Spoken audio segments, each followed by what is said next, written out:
Hello YouTube, Ghost Godzilla Thunderbolt here, and I'm finally back doing figure reviews. I apologize for the lack of reviews, guys. My apologies for that, since I'm back doing figure reviews. So today's review, we are going over the Bandai Movie Monster series, Gamera, 1995. From the 1995 film, Gamera, Guardian of the Universe. Okay, without further ado, let's dive right into this review. So starting off from Gamera's details, we'll start with the head. As you can see, very nice details around the head.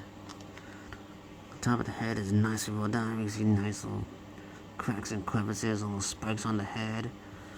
The eyebrows are nice and sharp, and I apologize, a little dusty. And even the eyes have some nice details and wrinkling around the eyes. Like how they got a little bit of cracks and wrinkling around the eyes. A little bit of wrinkling up here. Even on the other side of the eye, we got more of that nice wrinkling detail. You can see that there. You can see wrinkles around the jaw and on the neck. Oops, hold on. See inside the mouth. Inside the mouth looks good. It's nice fleshy tone. We'll talk about pin job in a minute, but the teeth are nicely well sculpted. The tusk are nicely well sculpted. The neck, you can see the neck's got some little bit of wrinkling detail on the neck here. There's some wrinkling detail on the shoulders. You got more of that nice wrinkling detail, wrinkling skin detail on the arms. You can see that there. Like how they managed to capture the wrinkles in the skin. Really nicely well done. Even the hands look good. Here's the underside of the hand and all that nice wrinkling detail. The claws look really good. Even the fingers got some nice details to them. Even on the other side of his arm, got some nice wrinkling detail. And I apologize, he was a little dusty. There's a nice wrinkling skin detail on the arms. Now there's only got paint smudge. With the paint smudge here on the arms. We'll talk about paint in a minute.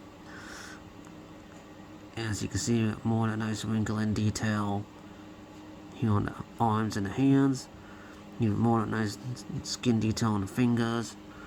Even on the underside of the hands have some nice wrinkling details. And we got more of that nice skin detail on the underside of the arm, which we took a look at earlier. Both arms are nice. Nice and well detailed. Now the plastron here. The plastron has some nice detail on it. You can see cracks and crevices on the plastron, which I like that. Like how Bandai took the time making this figure. Nicely well done, sculpted on the plastron. The legs. So you got more nice, fantastic skin wrinkling detail on the legs, on the knees. Even on the feet, we got nice detail on the feet. Here's the other side, here's the other leg. Nicely well done wrinkling skin detail on the legs and on the legs and the knees. The feet are nicely well done, nicely well sculpted, nice webbed feet. The bottom of the feet has some copyright information. Bandai made in China. Excuse me. Kadokawa, 1995. Excuse me again. Now for the shell, we're gonna move this tag out of the way.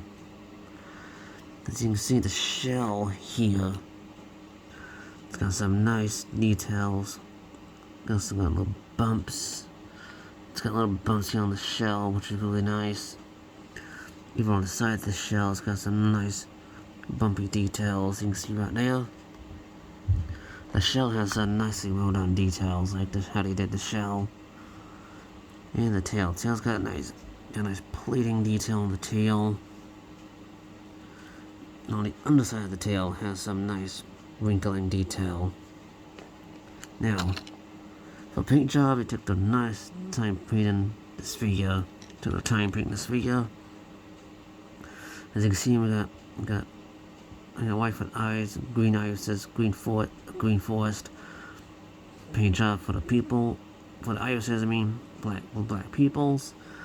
And I like how Bandai took the time painting the mouth in this figure. So you got a nice pink fleshy tone there. And this pink mouth, you can see, took the time painting this. And it even took the time painting the teeth. As you can see that. It took the time painting the teeth.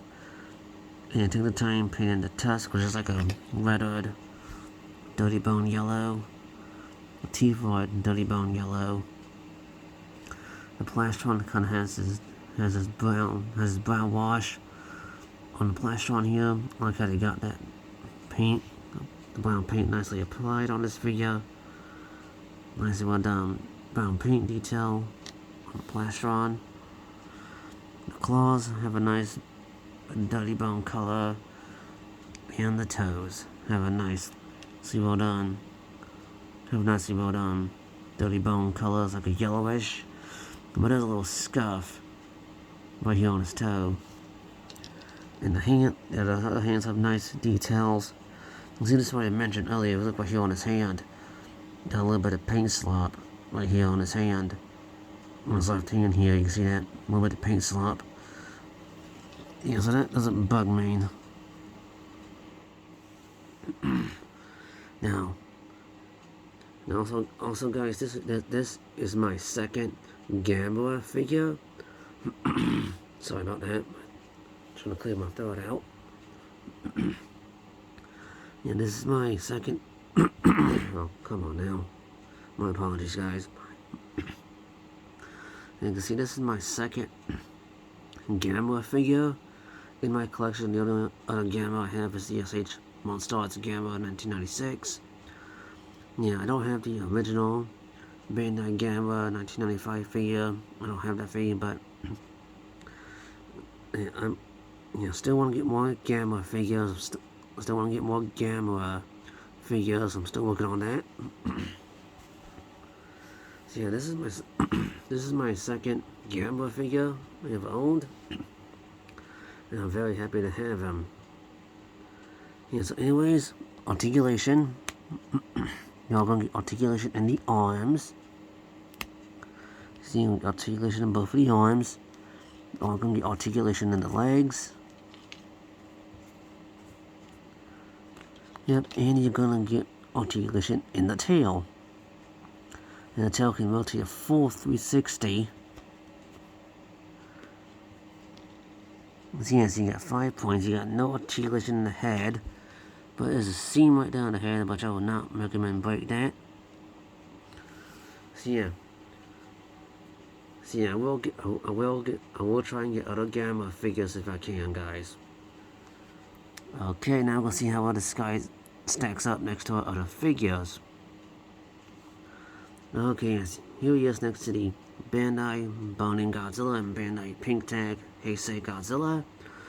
I can see Gamera's a little small. These two figures dwarf him. Yeah, but I think Gamera was supposed to be a little bigger than Godzilla. Yes, I think Gamera was supposed to be a little taller than Godzilla. So yeah, he looks good next to these two figures. Here he is next to the Bandai Destroyer and Bandai Space Godzilla. As you can see, he scales perfectly with Destroyer there, but and again, Space Godzilla doesn't go in that great scale with him. So yeah, I think with Gamera's not too big, he's not too small, he's in just right. So yeah, see, he looks good next to these two. Here he is next to my Pink Tag Destroyer and my Bandai Biolante. Because you can see, he doesn't go in that great scale with these two figures. So he doesn't go in great scale with Destroyer and Biolante here, as you guys can see. And finally, here he is next to the Pink Tag King Ghidorah and Bandai's Mecha King Ghidorah. As you guys can see, these two figures dwarf Gamera here. I think Gamera was the same height as these two, or was he the same size as these two? So he'll go on good scale with your Ghidorah figures. And finally, let's take a look at Gamera's tag. So here's his tag. You got a nice shot of Gamera from the film, Kadokawa, Gamera 1995. Open it. Got a nice silhouette of Gamera. Nice silhouette of Gamera for all legal mumbo jumbo. On the back, here's from the poster from the 1995 Gamera Golden Universe, released in 2020. Kadokawa, made in China. Yes. Anyways, guys, highly recommend getting this Gamera figure. If you have other Gamera figures and want to add this guy into your collection, I say go for it. So yeah, guys. Anyway, guys, hope you guys enjoyed this review. This was Ghost Godzilla Thunderbolt, signing off.